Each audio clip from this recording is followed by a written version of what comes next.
Jangan lupa like, komen, dan subscribe channel YouTube TVRI Bengkulu, serta nyalakan notifikasinya.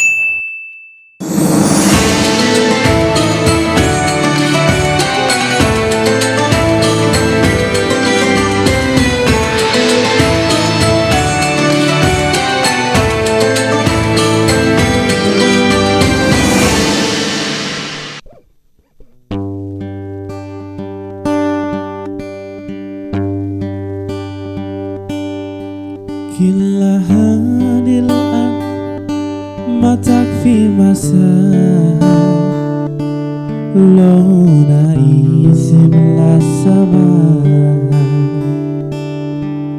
وانت عايزنا بحر لو تريك الأرض نسكن فيها أبتهيها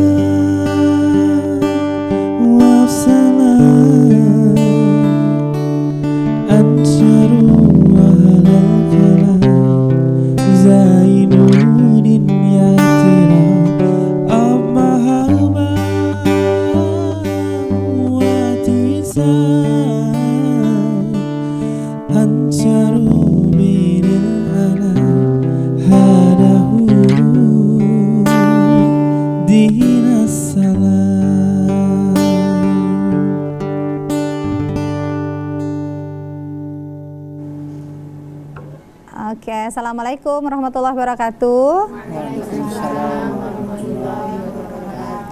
Ya pemirsa, apa kabar Anda? Semoga selalu dalam keadaan sehat walafiat, dan bersyukur sekali rasanya hari ini saya Ranti Putria kembali menjumpai Anda dalam acara Mutiara Kolbu. Kita hari ini bersama-sama menuntut ilmu. Ilmu itu insya Allah tidak ada batasnya ya Pak Ustadz. Ya, selalu dan selalu, makin hari makin tua makin harus banyak ilmunya, begitu ya Pak Ustadz ya. Ya. Dan pada petang hari ini pemirsa, di studio sudah kami hadirkan Bapak Ustadz Ikhwan Nasution. Assalamualaikum Pak Ustadz. Waalaikumsalam warahmatullahi wabarakatuh. Ya, nanti bersama beliau kita akan mencoba untuk membahas satu tema tentang dosa. Dan di studio juga sudah hadir saat ini ibu-ibu dari Majelis Ta'lim Al-Ikhlas. Assalamualaikum ibu-ibu. Iya, jadi pemirsa, pada petang hari ini kita lebih fokus untuk membahas tema tentang dampak dosa dalam kehidupan, di mana memang kita sebagai manusia muslim ataupun non muslim ya Pak Ustadz ya, pasti kita berbuat dosa atau pasti kita melakukan kesalahan dalam kehidupan kita, dan dosa ini sangat berdampak negatif baik dalam kita sendiri, kita pribadi, maupun kepada orang lain. Nah pemirsa, nanti kita akan juga membuka untuk sesi tanya jawab, dan juga nanti ibu-ibu dari Majelis Ta'lim Al-Ikhlas akan bertanya seputar tema.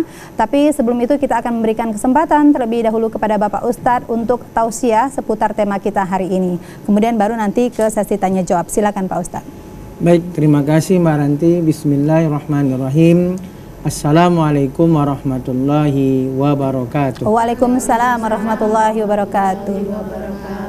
Alhamdulillah, wassalatu wassalamu ala rasulillah wa ala alihi wa sahbihi wa mawala. Pemirsa TVRI Bengkulu dimanapun berada, ibu-ibu Majelis Taklim yang di studio, semoga kita semua dirahmati Allah Subhanahu wa taala. Amin ya rabbal alamin. Bersyukur kita kepada Allah, alhamdulillahirabbil alamin. Bersalawat kita kepada Rasulullah, Allahumma shalli ala nabiyina Muhammad wa ala ali Muhammad. Dampak dosa dalam kehidupan. Dosa itu kata Nabi, al-ismu, dosa dalam bahasa Arab namanya al-ismu. Jadi kata Nabi, al-ismu mahaka fi nafsika. Dosa itu membuat kegelisahan dalam jiwamu. Sedangkan lawan dari dosa al-birru. Al-birru itu artinya kebaikan.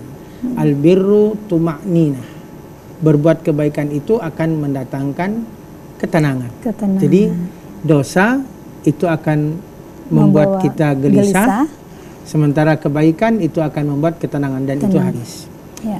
Jadi salah satu dampak dosa dalam kehidupan itu pertama adalah orang yang berbuat dosa, azab pertama yang akan dia dapatkan adalah merasa gelisah. Dari apa yang dia buat dari dosa itu. Ya. Jadi gelisah itu adalah DP dari azab ketika seorang berbuat dosa. Jadi dampak dosa dalam kehidupan, orang akan gelisah. Sebaliknya ketika kita berbuat kebaikan, sekecil apa kebaikan, kita akan tenang. Jangankan manusia ya Mbak Rantia, binatang sekalipun, ketika dia berbuat salah, dia pasti tidak tenang. Kita ambil contoh ketika kucing. Kucing ketika dia maling ikan, dia maling itu ikan, dapat ikan, kemudian dia akan makan ikan. Apa yang akan dia lakukan ketika makan? Pasti dia akan sembunyi, kemudian dia akan lihat kanan kiri. Ketika ada suara, dia pasti akan berlari. Langsung lari. Karena sang kucing sadar betul ini adalah kesalahan. Dan itu dia gelisah. Jadi makan pun dia gelisah. Tapi akan berbeda ketika seekor kucing kita beri itu makan dengan ikan yang jenis yang sama, kita beri itu kucing. Apa yang terjadi? Kucing makan dengan tenangnya. Ketika ada orang dia tidak akan berlari, bahkan gempa mungkin dia tetap tidak akan berlari, tetap gitu makan. Kenapa? Karena dia tahu ini tidak salah, dia akan merasa tenang. Artinya seekor binatang pun ketika dia berbuat salah, berbuat dosa, dia akan merasa gelisah. Apalagi manusia. Maka apa dampak dosa dalam kehidupan? Satu, setiap orang berbuat dosa pasti dia akan merasakan gelisahan. Hidup dia tidak tenang. Maka disebut juga asyarru ribah. Keburukan dosa itu membuat orang menjadi bimbang, menjadi ragu, was-was, tidak tenang tidurnya. Maka sebanyak apapun kemewahan yang dia dapatkan ketika itu diawali dari dosa, maka kemewahan itu akan membuat dia menjadi tidak tenang. Maka ini dampak yang pertama. Dampak yang kedua, dosa dalam kehidupan itu membuat kita akan sengsara. Jadi gelisah yang pertama, yang kedua akibat dari dosa apa? Sengsara.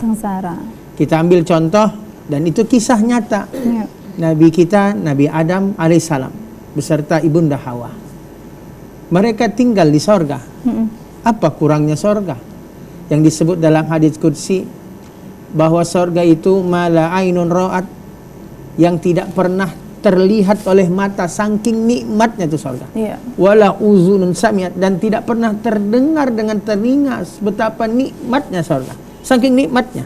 Bahkan kata Allah dalam hadits qudsi, wala khatara ala qalbil bashar, tidak pernah terlintas di pikiran manusia betapa nikmatnya itu surga. Bayangkan, apa hari ini nikmat dunia itu tak akan sangat tidak akan pernah bisa dibandingkan dengan nikmat di surga. Karena disebut tak pernah terlihat ke mata, tak pernah terdengar telinga, tak terlintas di pikiran kita betapa nikmat surga. Apa kurang Nabi Adam dalam surga? Semuanya ada, apa yang diinginkan dia dapat, semua nikmat diberikan. Itulah namanya puncak nikmat surga. Tetapi ketika Nabi Adam melanggar, berbuat satu dosa, ketika Allah berfirman kepada Nabi Adam, wala taqrabu hadhihi sajarata fatakuna minaz zalimin, jangan kalian berdua mendekati ini pohon, kata Allah. Kalau kau dekati, kau akan menjadi orang zalim kalian berdua. Apa yang terjadi? Nabi Adam dan ibunda Hawa bukan hanya mendekati, tapi memakan karena bujuk rayunya iblis tadi. Akhirnya Allah murka. Yang tadi dia dalam sorga, Nabi Adam dengan ibunda Hawa diusir dari sorga. Dicopotlah seluruh pakaiannya, diusir dari sorga, tinggal ke bumi. Yang ketika itu bumi dalam kesusahan. Bayangkan di bumi mereka dipisahkan. Sehingga dalam puluhan tahun mereka baru bertemu. Di sorga tadi apa yang diinginkan dapat. Baru terlintas sudah didatangkan. Ini di bumi pakaian sudah dicopot, mereka harus mencari. Tadinya nikmat tapi menjadi sengsara. Di sorga penuh dengan nikmat, tapi hanya satu dosa, malah jadi sengsara. Maka dampak dosa dalam kehidupan itu adalah membuat sengsara orang yang berbuatnya. Walaupun mungkin kita melihatnya enak ya, orang berbuat dosa, kok tidak ada sengsaranya, kok tidak ada azabnya. Kayaknya enak-enak aja, lancar aja. Apa keinginannya dia dapatkan, tapi yakinlah dia pasti akan mendapatkan kesengsaraan. Walaupun mungkin belum hari ini, besok lusa, tapi dia pasti sengsara. Minimal udah dapat yang pertama, pasti gelisah ya Pak Ustadz ya? Iya betul, DP dari azab itu adalah kegelisahan ketika dia berbuat dosa. Dan inilah dampak dosa dalam kehidupan, itu berarti apa? Dosa akan melahirkan kesengsaraan.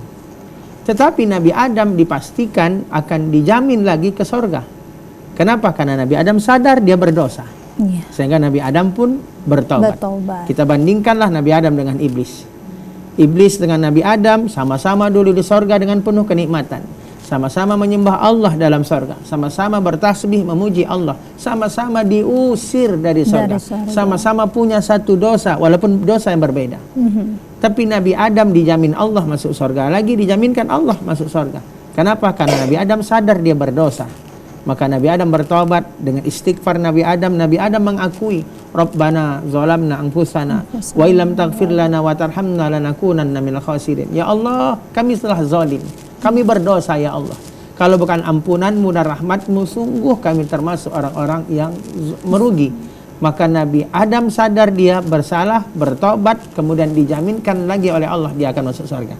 Tapi berbeda dengan iblis yang sama-sama di surga, sama-sama punya satu dosa, sama-sama diusir dari surga, tapi iblis diharamkan kembali masuk surga. Apa yang membedakan? Taubat. Jadi Nabi Adam bertobat dari dosanya, iblis tak pernah bertobat sampai hari ini dari dosanya. Maka sesungguhnya berdosa itu akan membuat sengsara. Tetapi ketika kita bertobat, insya Allah dijaminkan kembali kita diberikan kenikmatan. Maka kata Nabi, kullu bani Adam khata'un wa khairu khata'in at-tawwabin. Setiap anak Adam itu pasti pernah melakukan dosa, pasti pernah berbuat dosa, berbuat salah dia, berbuat maksiat, dia pernah berbuat dosa. Wa khairu khata'in at-tawwabun, sebaik-baik orang bersalah ketika dia langsung bertobat. Jadi orang bersalah itu baik ketika dia sadar dia salah, kemudian dia langsung bertobat. Bahkan Allah mencintai, salah satu yang Allah cintai dalam Al-Quran adalah mereka yang bertobat. Innallaha yuhibbut tawwabin wa yuhibbul mutatahhirin. Sesungguhnya Allah mencintai mereka yang bertobat. Siapa mereka bertobat? Orang bertobat pasti karena pernah melakukan kesalahan. Artinya orang bersalah itu baik. Orang bersalah itu Allah cinta kalau dia bersalah, kemudian dia sadar dia salah, kemudian dia bertaubat, minta ampun kepada Allah. Maka ini dampak dari dosa berarti membuat sengsara. Tapi ketika kita sadar kita berdosa, bertaubat, insya Allah dijamin lagi, jaminannya adalah surga. Kemudian dampak dosa selanjutnya dalam kehidupan apa? Dosa itulah yang membuat kita akan jadi malas beramal. Jadi dosa itu yang membuat kita tuh malas beramal, malas sholat, malas baca Quran. Apalagi ini nanti kita menjelang Ramadan. Kita lihat ada orang ketika Ramadan itu bersungguh-sungguh, dia khatamkan Qurannya, dia banyakkan sedekahnya, memberi takjil orang puasa, bersungguh-sungguh dia menghidupkan malamnya, iktikafnya, bersungguh-sungguh. Tapi ada juga sebagian orang yang santai-santai dengan Ramadan. Ramadan, nggak ada sama aja. Kenapa? Karena ini yang masalah, bukan Ramadan yang salah. Maka yang salah apa itu? Karena dosa seseorang itulah yang membuat seseorang itu malas beramal. Jadi dampak dosa dalam kehidupan itu apa? Membuat kita malas. Kalla bal rana ala qulubihim ma kanu yaksibun. Sungguh dosa itu membuat hati mereka tertutup dari apa yang mereka buat. Jadi dosa itu digambarkan dalam satu riwayat, ketika kita melakukan dosa itu seperti satu titik dalam kaca, satu titik hitam. Berbuat dosa satu titik hitam, satu dosa satu titik hitam. Apa yang terjadi ketika dosa itu dibiarkan, titik, maka akan tertutupilah kaca itu dengan titik menjadi hitam. Begitulah hati ketika berbuat dosa, kita anggap biasa, maka tertutup. Sehingga dosa itu membuat kita malas beramal, walaupun tahu itu pahalanya besar. Ketika Ramadan kita malas. Kenapa? Itulah gara-gara dosa. Sebanyak apa pahala, kita tidak semangat. Bukan Ramadan yang salah. Ibarat dosa itu penyakit. Ibarat dosa itu racun dalam tubuh yang akan merusak. Seperti ilustrasinya begini Mbak Ranti. Ketika misal ada makanan yang terlezat lah. Katakanlah apalah pala ikan gitu ya misalnya ya. Pala ikan yang dimasak oleh koki nomor 1. Dari rumah makan nomor 1. Kemudian diberikan kepada orang sakit. Apa kata si sakit? Tidak enak gulai ini. Padahal enak. Itu yang masak koki nomor 1 gitu ya, dari rumah makan terbaik nomor 1. Tapi kata si sakit, tidak enak ini gulai. Bukan gulai yang tidak enak, tapi apa yang membuat dia tidak enak? Lidahnya yang tidak bisa membedakan mana lezat, mana tidak lezat. Apa? Lidahnya merasa pahit, lidahnya bermasalah. Begitulah ibarat dosa itu. Ketika nanti Ramadan, ada orang yang merasa biasa dengan Ramadan. Ramadannya tidak pernah salah. Tapi ada orang bersungguh-sungguh Ramadan. Apa yang membedakan? Itulah dosa. Jadi dosa tahu ini pahala, tapi kita tidak semangat beramal. Kita tidak bisa membedakan keutamaan dari amal ini, apalagi di bulan Ramadan. Maka pantas kata Nabi, raghima anfu rajulin dakhala di Ramadan suman salaqa qabla yughfaralah. Celakalah seseorang, kata Nabi, ketika dia bertemu Ramadan sampai habis Ramadan tapi dia tidak dapatkan ampunan Allah. Celaka itu orang. Kenapa ada orang tidak dapat ampunan Allah? Karena dia tidak bersemangat beramal Ramadan. Dia samakan Ramadan dengan bulan yang lain. Padahal ketika Ramadan akan datang, Nabi bersabda kepada sahabat, qad ja'akum Ramadan, telah datang. Dan Nabi ngasih pengumuman, tarhib kalau istilah kita. Telah datang Ramadan, kata Nabi. Bahwa Ramadan itu amal yang dia akan lipatkan, surga didekatkan, neraka dijauhkan. Tapi ada orang yang tidak mau. Apa sebab? Itulah dosa. Jadi dosa itu dampak dalam kehidupan adalah membuat kita malas beramal, tidak semangat beramal, walaupun terkadang itu pahalanya kita tahu besar pahalanya, tapi kita tidak punya kekuatan. Kenapa? Karena hati kita sudah tertutup dengan dosa. Ibarat mulut tadi, orang sakit dia tidak bisa membedakan mana lezat, mana tidak lezatnya. Apa sebab itu? Dosa. Nah, kemudian yang selanjutnya, apa dampak dosa dalam kehidupan? Dosa itu sering membuat kita menjadi celaka diri kita, termasuk apa? Itu kata Imam Syafi'i, membuat orang yang berdosa itu membuat lupa. Jadi dosa itu membuat kita itu sering lupa. Kenapa? Karena itu Imam Syafi'i bertanya kepada gurunya Imam Waqi. Syakautu ila Waqi'in su'a hifzi. Aku melapor kepada guruku Imam Waqi. Kenapa aku susah menghafal? Menghafal lupa, menghafal lupa. Maka kata Imam Waqi, gurunya Imam Syafi'i, fa'arsadani ila tarkil ma'asi. Kalau kau ingin mudah mengingat, agar jangan sampai susah, biar jangan susah mudah menghafal, lupa, biar jangan sampai susah lupa, maka kata Imam Waqi, fa'arsadani ila tarkil ma'asi. Beliau menunjukkan aku untuk apa? Tinggalkan dosa. Jadi dosa itu salah satu dampak dalam kehidupan apa? Membuat kita menjadi lupa. Cepat pikun, cepat sering lupa. Jadi ketika ibu misal, kenapa aku sering lupa? Ibu pernah misal, masuk kamar, padahal tadi tujuannya ke kamar mau ambil sesuatu. Tapi sampai kamar, apa yang lupa ya? Padahal tujuannya tadi sudah dari luar kamar ingin mengambil sesuatu, sampai kamar dia lupa. Itu salah satunya itu dosa. Dosa kepada suami gitu. Misalnya, bisa jadi dosa kepada suami. Baik. Ini sudah ada 3 poin disampaikan ya Pak Ustadz ya. Nanti kita akan lanjutkan kembali ya ibu-ibu, tapi kita akan jeda sejenak. Dan pemirsa tetap bersama kami dalam acara Mutiara Kolbu.